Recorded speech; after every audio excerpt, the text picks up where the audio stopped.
मेरा नाम है आर्यन और आप देख रहे हैं डर। तो चलिए बढ़ते हैं आज की इस कहानी की ओर। रात के घने सन्नाटे को चीरती हुई प्रमोद की बाइक गांव की कच्ची सड़क पर दौड़ रहे थे। हेडलाइट की मध्यम रोशनी में उड़ती हुई धूल और पेड़ पौधों के डरावने साए साफ देखे जा सकते थे। प्रमोद कई सालों बाद अपने सबसे पक्के दोस्त मोहन से मिलने उसके गांव की उसी पुरानी हवेली पर जा रहा था जो मोहन के परदादाओं की थी। मोहन के दादा दादी गुजर जाने के बाद पिछले 5 सालों से इस गांव में उसका कोई नहीं बचा था सिवाय इस वीरान हवेली के। वो सालों बाद अपनी इस पुश्तैनी जायदाद को देखने और कुछ कानूनी काम निपटाने वापस आया था। जैसे ही प्रमोद ने बाइक रोकी, सामने खड़ी विशाल हवेली को देखकर उसकी रीढ़ में एक सिहरन दौड़ गई। काली जर्जर दीवारें मानो रात के अंधेरे में किसी बड़े दानव की तरह मुंह बाएं खड़ी थी। मोहन ने हाथ में चलती हुई लालटेन भारी मुख्य दरवाजे पर खड़ा उसका इंतजार कर रहा था। दोनों गले मिले पर प्रमोद के माहौल में कुछ अजीब लगा। यार मोहन, सब ठीक तो है ना? तू इस भूतिया जगह पर अकेला रह रहा है? प्रमोद ने चारों तरफ देखते हुए पूछा। मोहन ने फीकी मुस्कान के साथ कहा, सब ठीक है भाई। 5 साल बाद आया हूँ अपने बुजुर्गों की आखिरी निशानी देखने। बस आज रात की ही तो बात है, तू मेरे साथ यहीं रुक जा। प्रमोद ने उसे समझाने की बहुत कोशिश की। उसका मन बार बार कह रहा था कि यहाँ रुकना ठीक नहीं है। उसने मोहन से कहा कि चलो शहर में किसी होटल में चल पड़ते हैं, लेकिन मोहन अड़ गया। दोस्त की जिद और वो अकेलापन देखकर ना चाहते हुए भी प्रमोद को वहां रुकना ही पड़ा। जैसे ही वो हवेली के भीतर दाखिल हुए, एक अजीब सी सड़न और सीलन की बदबू ने प्रमोद का स्वागत किया। हवेली का कोना कोना मकड़ी के घने जालों से पटा पड़ा था जो लालटेन की रोशनी में हिलते हुए इंसानी बालों जैसे लग रहे थे। फर्श और पुराने फर्नीचर पर इंच भरी मोटी धूल जमी थी। उनके कदमों की आहट से धूल हवा में तैरने लगती। हवा में कुछ ऐसा था जो दम घोंट रहा था, जैसे कोई चीज़ सालों से बंद कमरे में सड़ रही हो। उन्होंने एक बड़े से कमरे को थोड़ा साफ किया और वहीं सोने का इंतज़ाम किया। खिड़की के बाहर लगे सूखे पेड़ की टहनियाँ हवा के झोंकों से कांच पर बार बार टकरा रही थी। रात के करीब 2 बजे प्रमोद की आंख अचानक खुल गई। कमरे का तापमान बर्फ जैसा ठंडा हो चुका था। मोहन के पास ही बिस्तर पर गहरी नींद में सोया था। अचानक प्रमोद की हवेली की ऊपरी मंजिल से चलने की आवाज़ आई, जैसे कोई भारी पायल या जूतियां पहनकर फर्श पर घिसट रहा हो।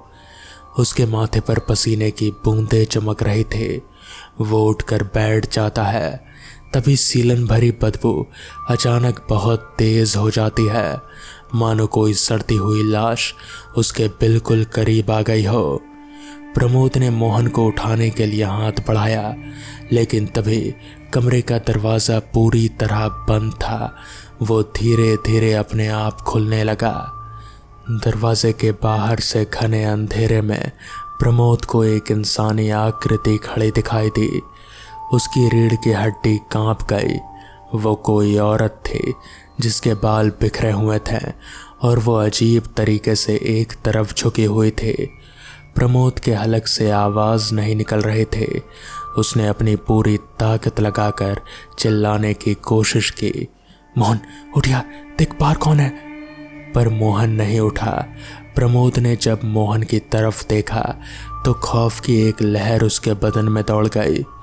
मोहन जिस तकिए पर सिर रखकर सोया था वहां से खून रिस रहा था और मोहन की आंखें खुली थी जो बिना पलक झपकाए छत को घूर रहे थे। वो सो नहीं रहा था, वो बेहोश था या किसी गहरे सम्मोहन में था। तभी दरवाजे पर खड़ी वो आकृति तेजी से रेंगते हुए कमरे के अंदर आने लगी। उसकी सफ़ेद आंखें लालटेन की बुझती हुई रोशनी में चमक रहे थे। वो प्रमोद की तरफ देखकर एक भयानक अमानवीय आवाज में फुसफुसाई, मैंने कहा था ना प्रमोद, इस हवेली में उसका कोई नहीं है मेरे सिवाय। वो रेंगती हुई आकृति अब प्रमोद के पैरों के पास थे। उसकी सड़ती हुई त्वचा की गंध इतनी तीव्र थी कि प्रमोद का दम घुटने लगा। उसने चीखने की कोशिश की, लेकिन डर के मारे उसका गला पूरी तरह रूंध चुका था। तभी उस आकृति ने अपना सिर अजीब कोण पर घुमाया। उसकी सफ़ेद बिना पुतली वाली आंखें अंधेरे में चमक रहे थे। प्रमोद ने अपनी आखिरी बची ताकत समेटकर मोहन को झंझोड़ा। अचानक मोहन की आंखें जो छत को घूर रही थे पलटी और उसका शरीर एक झटके के साथ सीधा खड़ा हो गया, मानो उसे कोई अदृश्य रस्सियों से खींचा गया हो। वो सम्मोहन की अवस्था में था, लेकिन उसके मुंह से जो आवाज़ निकली वो मोहन की नहीं थे। वो किसी बूढ़े तड़पते हुए शख्स की आवाज़ थी, मोहन के स्वर्गीय दादाजी की आवाज़। भाग प्रमोद, इसे छोड़ और भाग, हमें यहाँ खा जाएगी ये। अब हमें नहीं छोड़ेगी। मोहन के शरीर से निकली उस चीख के साथ ही हवेली की खिड़कियां धड़ाम से खुल गई। उसी पल हवेली के बंद कमरे जो एक साथ कई भयानक आवाज़ों से गूंजने लगे। हवा के तेज थपेड़ों के बीच प्रमोद के दिमाग में एक ही बात, एक ही दृश्य कौंधने लगे, मानो हवेली की दीवारें खुद अपनी दास्तां बयां कर रही हो। ये मोहन के परिवार का वो भयानक सच था जिसे दुनिया से छुपाया गया था। 5 साल पहले इस हवेली में मोहन की चाची सुमित्रा ब्याह कर आए थे। सुमित्रा बेहद शांत और रहस्यमय स्वभाव की थी, लेकिन मोहन के दादा दादी और चाचा उन्हें बिल्कुल पसंद नहीं करते थे। ईर्ष्या और नफरत इस हद तक बढ़ गई कि उन्होंने सुमित्रा को प्रताड़ित करना शुरू कर दिया। बदला लेने और खुद को बचाने के लिए सुमित्रा ने हवेली के तहखाने में काला जादू और डायन विधा सीखी। धीरे धीरे वो इस काली दुनिया के इतने प्रभाव में आ गई कि वो गांव के मासूम लोगों को अपनी बलि का शिकार बनाने लगी। जब पूरा गांव और मोहन के परिवार को यह सच पता चला तो वो चारों तरफ हाहाकार मच गया। गांव वालों ने स्थानीय मंदिर के सिद्ध पुजारी की सहायता ली। तांत्रिक मंत्रों और पवित्र कीलों की मदद से पुजारी ने सुमित्रा की असुरी शक्तियों को शांत किया और उसे हवेली के गुप्त कमरे में हमेशा के लिए जिंदा बंद कर दिया। लेकिन कहानी यहाँ ख़त्म नहीं हुई। बंद कमरे के भीतर भूख और प्यास और नफरत से तड़पते हुए एक दिन सुमित्रा की रहस्यमय मौत हो गई। उसकी मौत मामूली नहीं थी। मरते वक्त उसकी आत्मा ने इस हवेली और पूरे खानदान को श्राप दिया था।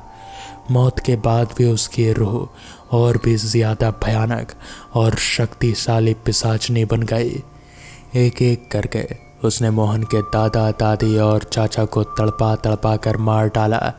जो खून प्रमोद ने मोहन के तकिए पर देखा था वो दरअसल उन मरे हुए बुजुर्गों की आत्माओं का था जो आज भी चुड़ैल की कैद में तड़प रहे थे। इस खौफनाक मंजर से डरकर मोहन के पिता और बाकी बचे लोग रातों रात सब कुछ छोड़कर शहर भाग गए। उन्होंने बदनामी और खौफ के डर से ये बात कभी मोहन को नहीं बताई। मोहन इस पुश्तैनी जायदाद को महज एक खाली हवेली समझकर वापस आया था, इस बात से अनजान कि यहाँ मौत उसका इंतज़ार कर रही है। प्रमोद, मुझे बचाओ।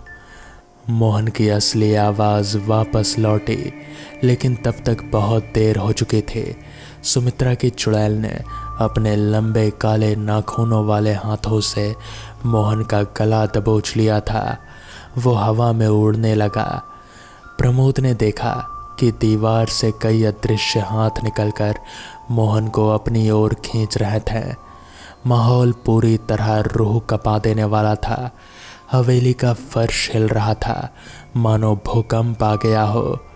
प्रमोद को समझ आ गया कि अगर वो यहाँ एक पल भी और रुका तो वो भी इस हवेली का हिस्सा बन जाएगा।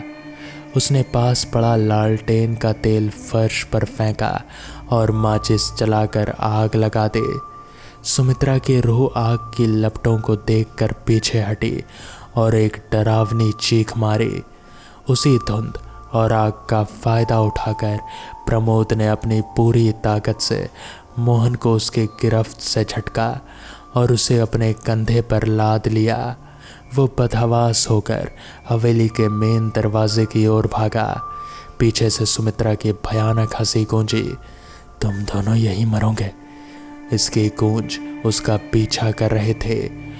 प्रमोद ने मोहन को बाइक पर डाला और किक मारी। इंजन की आवाज़ के साथ ही बाइक गांव की कच्ची सड़क पर हवा से बातें करने लगी। पीछे मुड़कर देखने पर हेडलाइट की रोशनी में वो हवेली आग की लपटों और काले धुएं के बीच जलते हुए नर्क जैसी दिख रही थी। और उसकी छत पर खड़ी वो चुड़ैल दोनों को जाती हुई देख रहे थे, इस वादे के साथ कि ये दुश्मनी अभी ख़त्म नहीं हुई है। तो दोस्तों, ये थी आज की कहानी। कैसी लगी आपको ये कहानी मुझे कमेंट्स में ज़रूर बताएं। तो मैं आपका दोस्त आर्यन जल्द ही मिलूँगा आपसे।